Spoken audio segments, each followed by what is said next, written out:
আজ আমি বানিয়ে ফেলছি হাতে তৈরি সেমই তৈরি করে ফেলছি। আসসালামু আলাইকুম বন্ধুগণ, তাজ ভিলেজ ফুডে আপনাদের সবাইকে স্বাগত। আশা করি আপনারা সকলেই ভালো আছেন।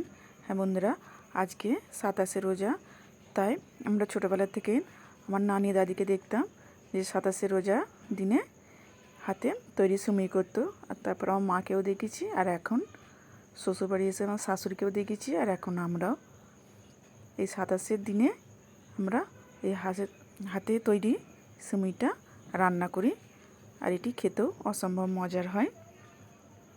আর তার সঙ্গে আজ আমি দিয়ে দিচ্ছি, আজকে মসজিদে ইফতারি দেয়া হচ্ছে।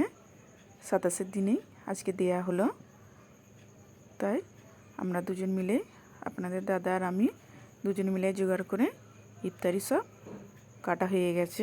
দেখুন কতগুলো খাঞ্চা রেডি করা হয়েছে মসজিদে ইফতারি দেওয়ার জন্য। আর তার সঙ্গে আমি সিমুইটা রান্না করে নিচ্ছি, আর এটি খেতেও অসম্ভব মজার লাগে। এখানে আমি দুধ দিয়ে নিয়েছি, আর দিয়ে দিচ্ছি তেজপাতা, এলাচ, আর দিয়ে দিচ্ছি পরিমাণ মতো চিনি, আর দিয়ে দিচ্ছি নুন, চিনিটাকে ব্যালেন্স করার জন্য, মিষ্টিটাকে। এই যে সিমুইগুলো আমার হয়ে আছে, আর দুধটি ফুটে গেছে। দেখুন আমি এতে সিমুইগুলো দিয়ে দেবো।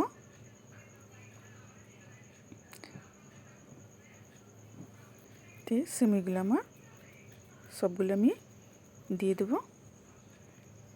আমার সবগুলি সিমুই দেওয়া হয়ে গেছে। এবার ভালোভাবে আমি নেড়ে নেব। এটিকে ভালোভাবে নাড়া হয়ে গেছে।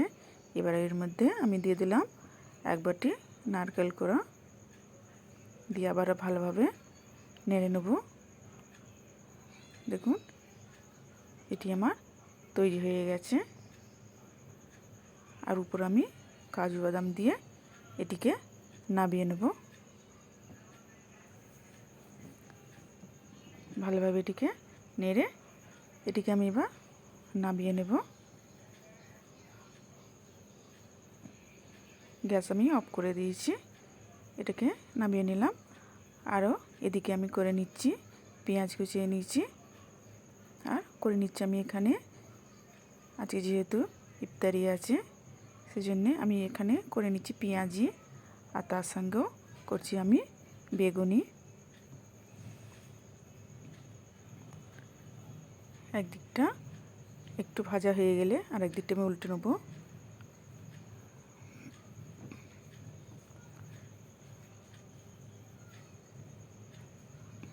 আজকে অনেক কিছুই রান্না হলো। আগে হয়ে গেছে সিমুই রান্না, তারপরে ফল কাটা হয়েছে, তারপরে হলো আমার এদিকে পেঁয়াজি, এরপরে হচ্ছে বেগুনি,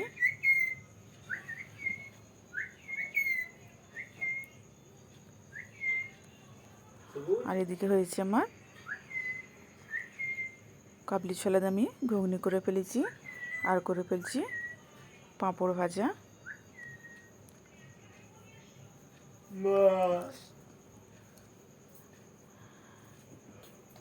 আর এটি খেতেও অসম্ভব মজার লাগে।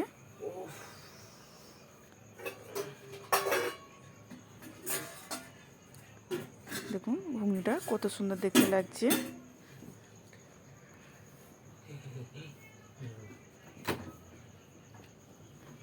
এই যে আমি